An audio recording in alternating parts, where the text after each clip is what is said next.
First story of the day, yo. We have economic protests, right? So protests surrounding economic populist issues surging, really for the first time we've seen since the start of this pandemic. And it's giving me a glimmer of hope that progressives are finally realizing the strength of when they focus on economic populist issues. It's really empowering for me to see. So let's go ahead and dive into it. One of the first actions that I saw was on Monday. There was this thing called the Strike for Black Lives. The Strike for Black Lives, it was put together by about 60 labor unions in coordination with the U.S. Youth Climate Strike, in coordination with Movement for Black Lives.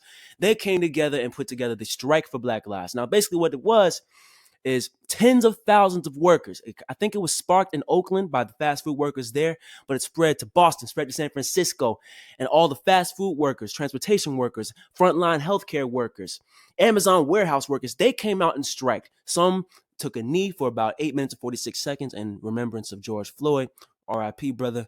But they also, some took the full day off to strike. Some just literally walked off the job. Tremendous stuff, man. Tremendous stuff. And more action like that is really what's going to move forward the chains of progressive change. Now, let's dive into what's great about this. What's great about this is that the scope is finally expanding. We're moving beyond just justice in terms of police brutality, moving beyond reforming the criminal justice system. We're moving beyond that because that is the symptom of the larger disease of capitalistic rigged system oppression, right? And that's what we always talk about on this show. And that I love the scope. Now, here's what they were demanding. With this. So here's a direct quote. Justice for Black communities, that elected officials use their authority to rewrite the rules so that Black people can thrive, that corporations dismantle racism, white supremacy, and economic exploitation, including at work, and that every worker has the opportunity to join a union. Furthermore, some of the demands included a $15 minimum wage, bolstered PPE for these frontline workers, paid sick leave, universal health coverage for these workers, and protection of all workers' right to unionize. Now, those are fantastic flanks, fantastic demands. Here's my problem with actions like this. It's the Strike for Black Lives. That is what's going to be posted, and that's what's going to be seen by many people who are seeing these actions take place. They're going to be noticing, oh, they're only talking about Black lives. What about me? Why can't it be the strike for all lives? Why can't it be the strike for white lives, for brown lives, for gay lives? You see where the problem lies, because you're talking about, with these issues in this strike, you're demanding issues that affect all communities. You're demanding reforms that impact all communities. A $15 minimum wage, that's not just helping Black communities, that's helping Latinx communities. That's helping the poor white communities. That's helping the Native American people stuck on reservations. That's helping all of our communities, right? When you're talking about paid sick leave, that's impacting all of the working class, even some that end up voting for Donald Trump. So ultimately, what I want to see with actions like this, I love Strike for Black Lives. I love that the scope is finally expanding. We're seeing, in the words of Lil Baby, the bigger picture. In the words of Drake Hunt, the bigger picture. I love that part of it, but what I want to see is the overall marketing, the target of these strikes and these actions and these protests and these volunteering, all of this. I want it to be a general strike for economic opportunity. I want it to be a general strike for all lives, a general strike for the working class, right? I want the target and the marketing approach of these strikes and these actions to be expanded. But what I do appreciate is that finally the scope is starting to shift to the bigger picture. And that gives me a glimmer of hope that they're moving in the direction that I've been pushing for since the start of the George Floyd protests and throughout this pandemic. That's where the progressive movement has to move, and I love seeing stuff like this. You also had in New York, they are protesting for a billionaire's tax. Now, they're protesting, so give you a little context here. The New York State Congress, the Democrats in that Congress have put forward legislation for a billionaire's tax, right? So for a tax on billionaires residing in New York State. And according to some estimates, it could raise $5.5 billion. Now, what I love about it is that they literally camped outside of Jeff Bezos' house, bro. They carped outside of the dude's house. They were protesting. They were like, pay your taxes. You're rigging the system. I love that, okay? Then they marched from his house to the Midtown offices of Governor Cuomo and the state government. I love that as well. Here's what I don't appreciate, okay?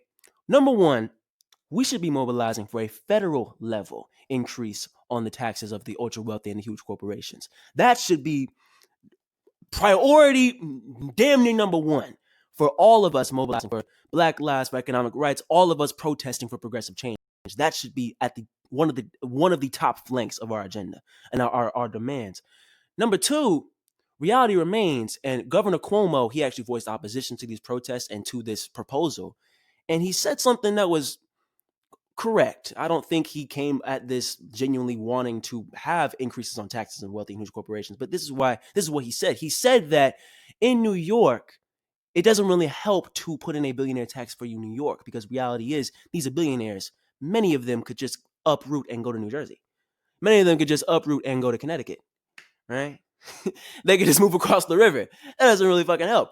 The reality remains that we need a federal level tax on the ultra wealthy and huge corporations. They need to start paying their fair share. The fact remains that on the federal level, Amazon, Netflix, GM, Chevron are literally paying a net negative in taxes. The government is literally paying them for their oppression of our communities, right? So the reality remains that on the federal level, we need these implemented because they can literally just uproot and go to Jersey, to go to Connecticut. Or if they implement in California, they go to Arizona, they could go to Oregon. You know what I'm saying? That's simple. So on the federal level, it is much harder for these corporations to dodge the government because the reality remains they need to be in the American market. They have to maintain some foothold in the American markets. They're not going to just leave simply because we raise taxes. Because where are you going to go? You're going to go to Canada? They have high taxes on the wealthy and huge corporations too. Where you going to go? Denmark? Where you go? Across the developed world, we're lagging behind, right? So if they go to anywhere else in the developed world, they're only going to be facing the same oppression. They're here oppression. They're going to be facing the same measures here, right? They need some type of foothold in the market, but also here we have corporate socialism.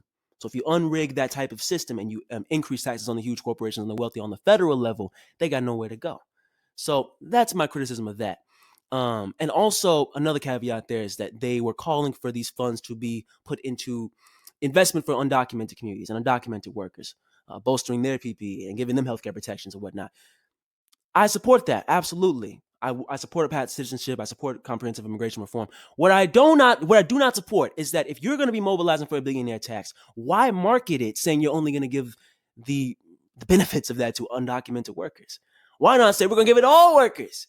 You see what I'm saying? This is where we have to continue to push, right? We're finally starting to see protests surrounding economic populist issues. You're finally starting to see that the scope is expanding. We're seeing the bigger picture. What I want us to see is that scope continue to expand. You don't market a strike for workers' rights and market a strike for $15 minimum wage and paid sick leave. You don't market that strike as only a strike for Black lives. That's ridiculous. That's absurd because you're leaving out the Latinx communities. You're leaving out the poor white workers who end up voting for Donald Trump. You're missing out on an entire coalition that could be built. But if you market that as a strike for all lives, as a strike for jobs and freedom, in the words of MLK, that's powerful. That's dangerous to the establishment status quo because we are now all coming together behind that agenda. You're bringing in some Republicans. You're bringing in some of the Latinx workers. You're bringing in some of the Native American workers. You're bringing in the Black workers. You're bringing in all of us coming together fighting for the same exact thing, our collective liberation. That's powerful.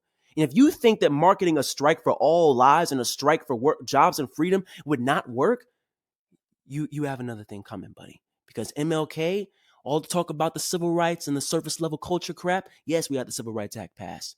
But you know what else MLK was lobbying for? You know what else he was fighting for? You know what else he was a huge part behind? The Great Society, the implementation of Medicaid and Medicare, right? That was in part because he was fighting for economic liberation as well, right? This has been done before and it can be done again with the New Deal. That was all done by labor strikes. That was all done by all the workers, from the farmers to the peasants to the laborers, all coming together fighting for collective liberation. Now is our time to learn from past social movements fighting for collective liberation and bring those elements into our own movement today. All right. So I love actions like this, and it's time to keep pushing. Share this clip, man. Share this clip.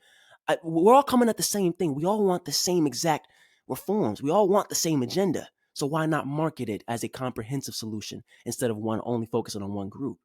You see what I'm saying? It ain't just about Black people. It ain't just about undocumented workers. It's about all of our communities coming together fighting for collective liberation.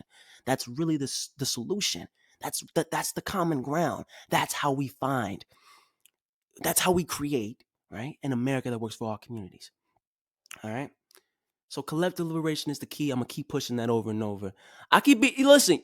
Whenever you watch New Progressive Radio, you know I'm gonna say this at least once a show because it's literally the key. It's literally how we create change. That's how we solve this crisis. That's how we achieve liberation, collective liberation. It can't just be one group, right? That's never how it works. The civil rights movement only gained power when they got white liberals feeling sorry for them to come out there and protest with them, right? You can say the same thing for any social movement. It ain't just about one group demanding justice. It's about all groups coming together and demanding collective liberation. Plain and simple, y'all. That's the key.